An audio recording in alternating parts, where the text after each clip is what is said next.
아이고, 아이고. 오랜만입니다. 아이고, 얼마 만이죠? 거의 지금 한 달 동안 우리 안 찍었던 것 같은데. 정말 많이 바쁘셨죠? 먹고 사느라 바빠가지고 네. 진짜 살아남기 위해서 이제 살이 좀 찌신 것 같은데 너무 많이 먹으신 거 아니에요? 지금 벌컵. 지금 이제 보통 저가 그 65kg대를 유지하거든요. 이제 75kg입니다. 80까지. 네. 널널하네요. 80까지 쪘다가 지금 이제 정상 체중으로 돌아왔어요. 좀 덩치가 비슷해진 것 같은데. 그러니까 어떻게 된 거죠? 머리가 지금 저희가 조망만해졌는데요. 다이어트 하시고 계십니까? 아니요, 그냥 가만히 있습니다. 무슨 오늘은 그 기획자들이 어떻게 하면 살아남는가에 대해서 좀 이야기를 해보려고 합니다. 좀 좋습니다. 피화되고 살이 되는 네.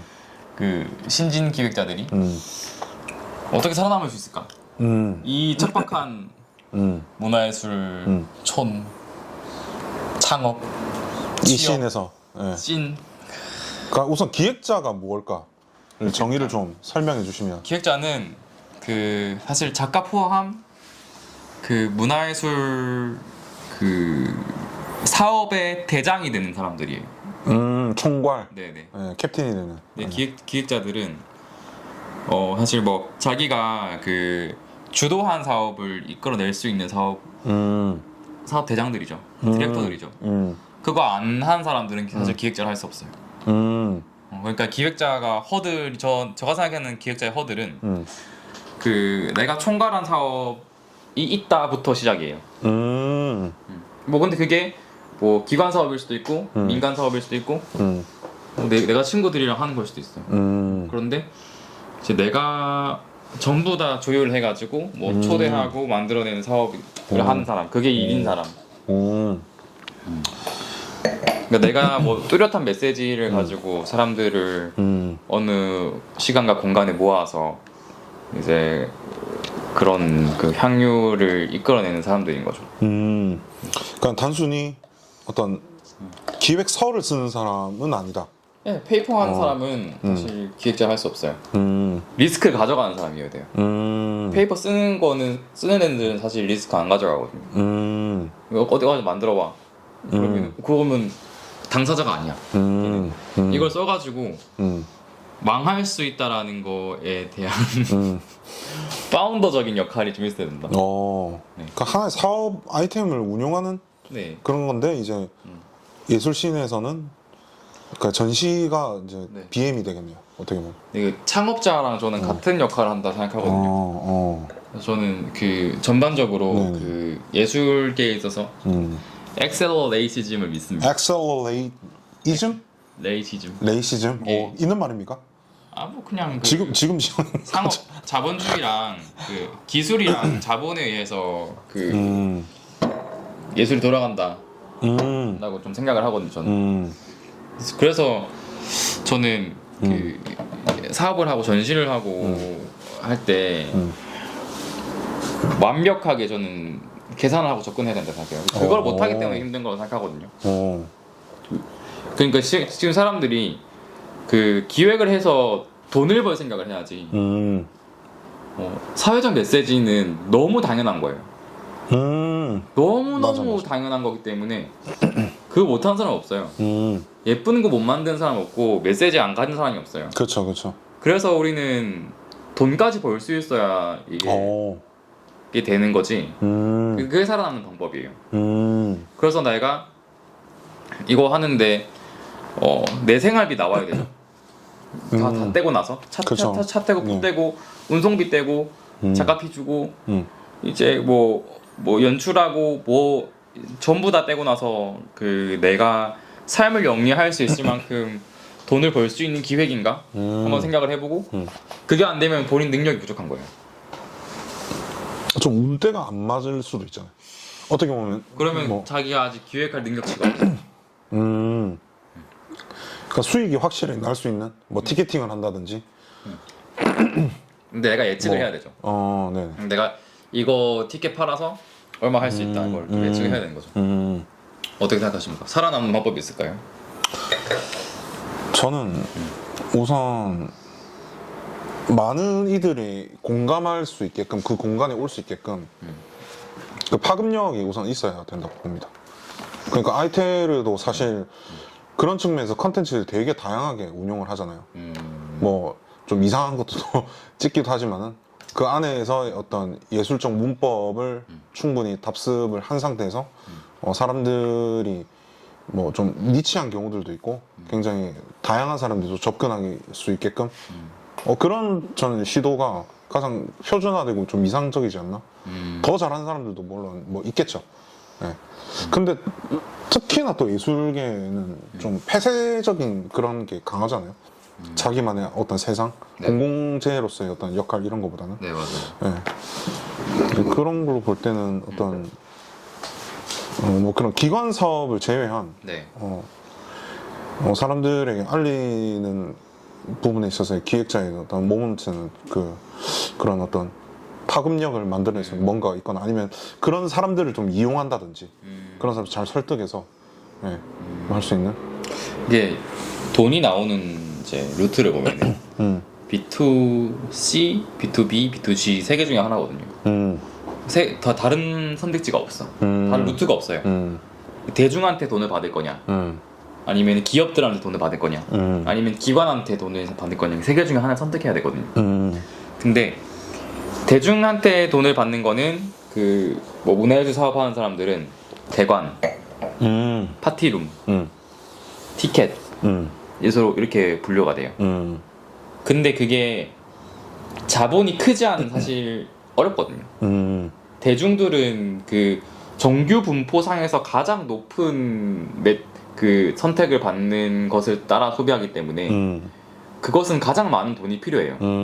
B2C가 가장 많은 자본이 필요한 그 비즈니스 유형이고 돈이 많은 게 아니면은 내가 한 그 기본 100억 이렇게 가지고 있는 게 아니다. 그러면은 B2C로서 성공하기는 어려워요.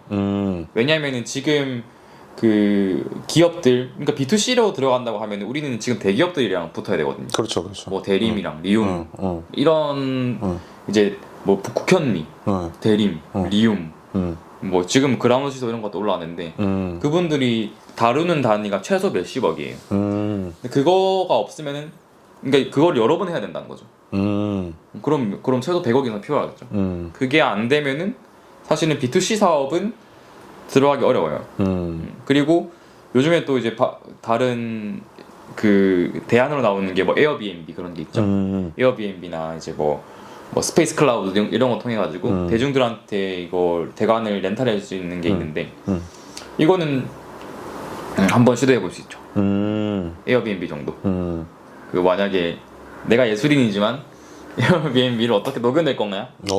근데 이게 사람들이 예술 사업이라고 해가지고 그 반드시 미술품을 팔아야 되고 감상을 해야 되고 이렇게 생각을 하는데 사실은 더 담백하게 바라봐야 되는 게 그 예술을 소비한다라는 것에 대한 그 프리즘 자체를 우리가 조금 더 이 산업 구조 안에서 선택할 수 있게 해야 돼요. 그러니까 원래 파는 것들이 있어요. 근데 지금 그 숙소를 예약하는 건 원래 우리가 하는 행위잖아요. 그래서 그 기획자가 그거를 숙소를 구매하는 행위에서 그 구별점을 줄 수 있는 다른 경험을 줄 수 있는 걸 디자인할 줄 알아야 이렇게 기획자가 되는 거지.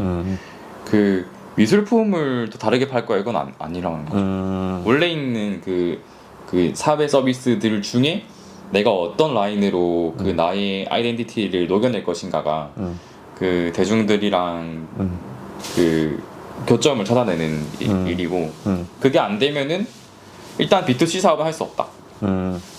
그거를 이제 B2C를 할 거면은 사회 서비스 중 사회 제품 대중들이 소비하는 제품 서비스 중에 내가 녹여낼 수 있는 어떤 걸 찾아야 되는데 그것도 만만치 않을 거예요. 에어비앤비 쉽다고 말했지만 그 집을 하나 운영할 수 있는 정도의 돈이 있어야겠죠. 그것도 쉽진 않죠. 그리고 두 번째가 이제 그 기업들이랑 같이 하는 건데 저는 기업들이랑 같이 하는 것도 사실은 허들이 있다고 생각하거든요. 기업은 또 아무나랑 같이 하지 않아요. 민간 기업들인 거죠. 민간 기업들이라고 하면은 그러니까 이거를 용역을 줘서 일을 만들어내는 회사 정도라고 하면은 최소 한 중견급 정도는 되는 기업들이 중소에서 매출 엄청 크거나 아니면 중견급 정도 되는 기업들인데 그 정도는 돼야 내 일을 사람들한테 떼주거든. 그런 사람들을 어디서 구할 건데? 그리고 결국에는 민간이 그 한 번 이제 라포가 형성이 되면 계속 일을 할 수 있지만 그 나를 객관적으로 이 필드 위에서 인정받기 위한 그런 시간이 좀 필요해요. 바로 들어갈 수 없을 거예요. 어디 지금 어디 뭐 앞에 아파트 이름 뭐죠? 에모스 침대 있네. 에모스 침대 네. 예를 들면은 에모스 침대가 팝업을 하기로 했어요. 에모스 침대가 더현대에서 팝업을 해요. 근데 나랑 같이 하냐? 어떻게 하면 같이 할 수 있을까요? 뭐 관계자들끼리 어떤 맞아. 뭐 그런 게 있어야 되지 않을까? 관계자들과의 그 신뢰와 친밀감 그리고 능력치 이거 세 개가 삼박자가 잘 맞아야 되는데 그거를 맞추게 하기는 쉽지 않죠. 그리고 근데 그게 할 수 있어요. 할 수 있는데 시간이 좀 걸려요. 어떤 뭐 학연? 학연, 지연, 회원 이런 다 써가지고 그 조금 매출 높은 회사들을 이제 수배해가지고 들어가는 수밖에 없죠. 요즘에는 그 사람들 좀 착각하고 있는 게 막 라이온스 클럽, 무슨 로타리, 뭐 이런데 기웃거리는 사람도 있거든요. 그렇죠. 소용없어요. 영업을 위해서 같이만은 뭐 사실상 네. 뭐 약간 그냥 진짜 봉사만 하거나 약간 네. 놀거나 네, 그거 사실 그럴 필요 없고요. 그런 단체에서 내가 영업을 하러 가는 거면은 차라리 내 사무실에서 사업 계획서 한번 더 새로 쓰는 게 그 시간에 훨씬 더 도움될 거예요. 맞아. 거기는 내가 기여하러 가는 곳이지. 뭘 얻기 위해? 네, 거기 네 맞아요. 그쪽에 내가 그 돈과 시간을 내가 그쪽에 쓰기 위해서 가는 곳이지. 거기서 뭘 가져오긴 쉽지 않죠. 뭐 그렇게 이제 기업이랑 그 하는 거를 이제 조금 근데 좀 생각을 많이 해봐야죠. 그러니까 뭐 그 대중들 상대하는 것보다는 기업이 사실 조금 더 현실적이에요. 그러면 기업과 일을 하기 위해서는 성과가 필요한데 그 결국엔 기업에서 원하는 뭔가가 있어야 저는 시작을 할 수 있다고 보거든요. 네. 이제 근데 이 불경기 사회에서 어떻게 보면 예술이라는 부분이 사실 굉장히 고부가 가치지만은 삶에 있어서 먹고 사는 부분에 있어서는 사실상 없어도 될 수도 있는 부분이라고 생각하거든요. 네. 이제 그런 부분에서 어떻게 하면 그 포인트를 잘 찝을 수 있을까? 그래서 지금 기업이랑 그 문화예술 기획자가 같이 할 수 있는 부분들은 그 두 가지가 있죠. 그 오프라인 행사에서 미술 영역을 우리가 대신 만들어줄 수 있다. 1번. 두 번째, 우리의 그 기존 컨텐츠가 이쪽에 IP와 결합돼가지고 시너지를 낼 수 있다. 두 번째. 맞네요. 네. 그래서 두 가지 다 해볼 수 있어요. 그렇죠. 아트 콜라보란 말이 괜히 나온 게 아니니까. 그래서 그런 기획들이 이 시장에서 그 기업과 상대를 하려면은 내가 어느 정도 컨설팅 역량이 있어야 돼요. 이 기업을 내가 진단해야 돼요. 이 기업이 그렇겠네. 지금 당장 문화예술 브랜딩이 필요한 시점이냐 아니냐를 내가 진단하고 제안을 해야 돼요. 내가 지금 이 매출에 이 정도 시기에 뭐 시리즈 A, B, C가 지나고 이제 그 다음 그 투자 단계로 넘어가는 사람한테 필요한 그 루틴이 있고 완전히 그 MVP 만들어내고 있는 단계에서 나오는 프로젝트가 있고 그러니까 이 기업의 그 제품이나 서비스군이 처해 있는 그 주기에 따라서 제품이나 서비스 주기에 따라서 그 내가 제한해낼 수 있는 뭐 컨텐츠나 그런 오프라인 협업이 다르다는 거죠. 그래서 우리는 그런 레퍼런스들을 조금 잘 알고 있어야 이게 제한을 할 수 있어요. 안 그러면은 받을 수 없죠. 제일 유력한 게 B2G예요. 네. 그 제가 작가 이름 분 정확하게 기억 안 나는데 그 이분이 코로나 시기 때 그 홍대 그 가구 디자인 전공하신 분이에요. 네네. 산업 디자인 하신 분인데 뭐 홍대 가구 쪽은 워낙 그 정평이 나 있는 유명한 학과인데 네. 마스크를 녹여서 의자를 만들었어요. 그 지금 뭘 하시냐면은 뭐 전시 이런 데도 기본적으로 뭐 팝업이나 이런 게 많이 들어가시는데 역으로 그 자기가 만든 어떤 모듈을 가구를 실제 그런 작은 레퍼런스들이 쌓여가지고 실제 가구랑 뭐 협업을 해서 이제 제품화시키는. 근데 그게 어떤 그 공산품에 해당되는 부분이 아니라 굉장히 캠페인적인 걸로 잘 해석을 해서 딱 세상에 단 하나뿐이지만은 정말 그 가치가 굉장히 제품화돼서 그 몰입력 있는 어떤 그런 사례들을 제가 봤는데 그런 어떤 그분은 딱 영민하게 그걸 하시는 것 같더라고요. 네. 굉장히 사업가적인 어떤 마인드셋도 있으시고 그냥 결과물로만 보는 거죠. 개인적으로 아는 분이 아니니까. 네.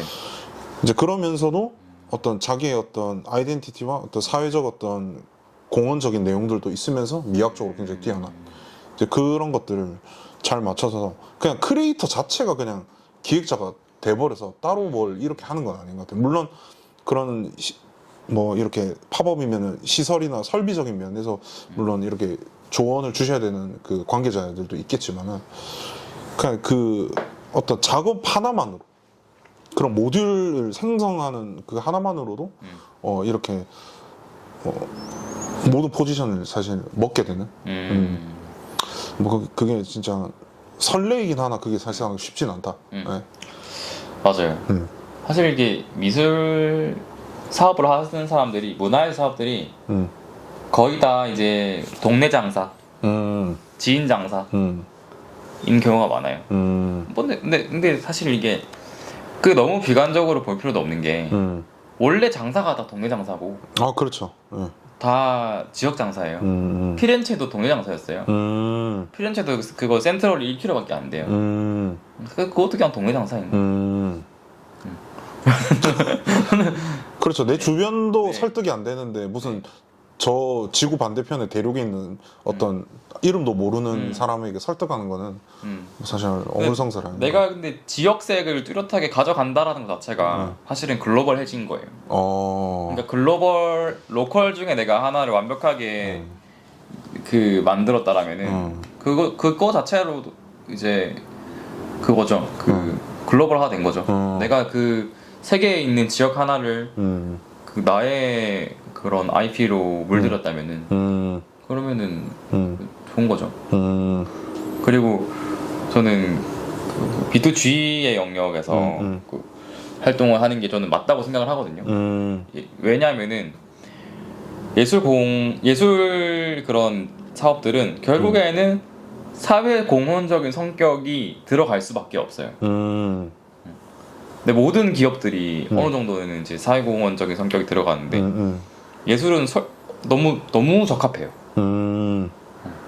맞아요. ESG 브랜딩이 자동으로 되어 있는 그런 기업이기 때문에 만약에 기업 하시는 분이 있다면 사회적 기업 무조건 신청하셔야 되고 그런 예술 사업 중에서 이게 그 SGDS 아세요? 지속 가능한 이제 개발 목표들이 있거든요. 그게 한 17개 정도 되는데 도시 문제들이에요. 우리가 해결해야 되는 지속 가능한 세상을 만들기 위해서 우리가 해결해야 되는 도시 문제들이 있는데 그거를 한 이제 2-3개 정도 우리가 이거를 놓고 우리가 이제 뭐 기아 문제를 해결하겠다, 환경 문제를 해결하겠다, 뭐 이제 불평등 문제를 해결하겠다. 이런 것들 컨셉을 하나 잡고 그 기획을 개발해 내면은 그 도시의 문제를 해결하는 거잖아요. 근데 그게 그걸 해결하기 위해서 있는 게 행정기관이라 행정이 해야 되는 일이거든요. 도시 의제를 해결하는 것. 그래서 구나 시나 이제 뭐 중앙부처나 이런 것들이 사실은 그런 도시 의제를 해결할 수 있는 그 그룹들을 찾고 있죠. 그것을 만들기 위해서 이제 형성이 된 게 대한민국 문화도시 사업이고 그리고 그 문화도시의 비전이 그 문화도시만 가지고 있는 게 아니라 군화시에서는 그냥 기본적으로 가지고 있는 문제 중에 하나예요. 그 불평등이나 이제 환경 그런 것 해결하기 싫은 사람이 어디 있겠어. 그래서 그런 것들을 좀 SGDS를 기반으로 도시일제를 해결해 나가는 방식으로 기관이랑 좀 컨택을 하면서 그 예산이 좀 똑바로 쓰일 수 있게 항상 문제죠. 예, 그렇게 조금 해 나가는 기획자로서 네. 살아남을 수 있지 않을까? 그러면은 나의 어플리케이션이 도시 문제를 해결하는 어플리케이션인 거예요. 그럼 이 레퍼런스를 쌓다 보면은 내가 어떤 제품이나 서비스를 내놓더라도 거기에 그것이 개발된 것에 대한 근거가 되죠. 그래서 B2G 사업을 저는 먼저 좀 시작을 했으면 좋겠어요. 좋습니다. 뭐 저도 지금 빈집 활용 사업하면서 금액이 사실은 문제가 아니라 그 어떤 시도와 그 사회 이제 문제 단편을 네. 좀 어떻게 보면 좀 덜어낼 수 있는 작업을 이제 재단에서 이제 지원을 해주다 보니까 제 개인적으로는 큰 성과는 저는 없다고 봐요. 네. 그 사업 자체의 어떤 파급력을 작가 위주로 사실상 돈을 많이 안 받나 보네. 딱 제로비 쓸 수 있는 정도의 규모인데 생활비까지 나와야 이제. 네, 맞아요. 저도 뭐 비즈니스를 하는 사람이라서 뭐 그렇게 공은 안 들이지만 근데 그 취지 자체가 좋은 선례가 계속 쌓이고 쌓이면은 이 사회 문제를 막는 이 방파제가 좀 조금씩 돌이 쌓여가지고 어느 순간 그 문제가 커져도 대응할 수 있게 뭐 되는 시기가 오지 않을까? 이제 그런 측면에서 뭐 좀 해보려고 하는 건 있는 것 같아요. 그러니까 제가 할 수 있는 범위 내에서 과하게 하진 않아요. 과하게 원하지도 않고 이제 그런 것들을 뭐 충분히 제가 할 수 있는 수준이면은 다들 뭐 해볼 수 있지 않을까? 라는 생각도 뭐 들어서 아무튼 그게 요즘 좀 뜨고 있는 그런 솔루션 중에 하나인데 느슨한 연대라고 부르더라고요. 이게 그러니까 컬렉티브들은 프로젝트마다 모이는 거고 기관들도 되게 미션을 부담스럽게 주지 않고 계속 이제 그러니까 이게 어떻게 보면은 일부러 기획에 공백을 좀 주는 거예요. 타이트하게 하지 않나? 네, 기획에 좀 공백을 좀 주고 여기까지 요구하는데 요구하는데 되게 느슨하게 가이드라인을 줘요. 대신에 예산도 그렇게 많이 쓰지 않아. 딱 그 정도예요. 네. 지금. 그걸 느슨하게 연대시켜서 그 스며들 수 있는 시간을 충분히 주는 거예요. 생각하고 생활하는 데는 문제가 없지만 그 해야 되는 미션을 하나씩 체크해 나가는 형태로 이제 그 느슨한 연대로 쉬운 숙제들을 계속 주는 거죠. 그렇게 좀 진행이 되는 것 같아요. 네. 영어로 했을 때 되게 멋있는 말이 있었는데 소프트 머신이 있었는데 기억이 까먹었어요. 연대가 뭐지? 또 유나이티? 영어 논문을 봤어가지고 그게 기억이 잘 안 나요. 그걸 인용해서 한글화 시킨 건가? 네 맞아요. 그래서 그거 번역해서 봐가지고 하여튼 뭐 그런 게 있더라고요. 좋습니다. 느슨한 연대. 느슨한 연대를 네, 통해서 네. 그 기관과 기업과 대중을 이제 다 저희 일단 기관 먼저 하고 그럼 기업 해보고 이제 빵이 커지면은 이제 대중 상대로 좀 티켓팅 할 수 있는 기획들을 한번 할 수 있는 기획자들이 지금 많이 생겨나면 좋겠습니다.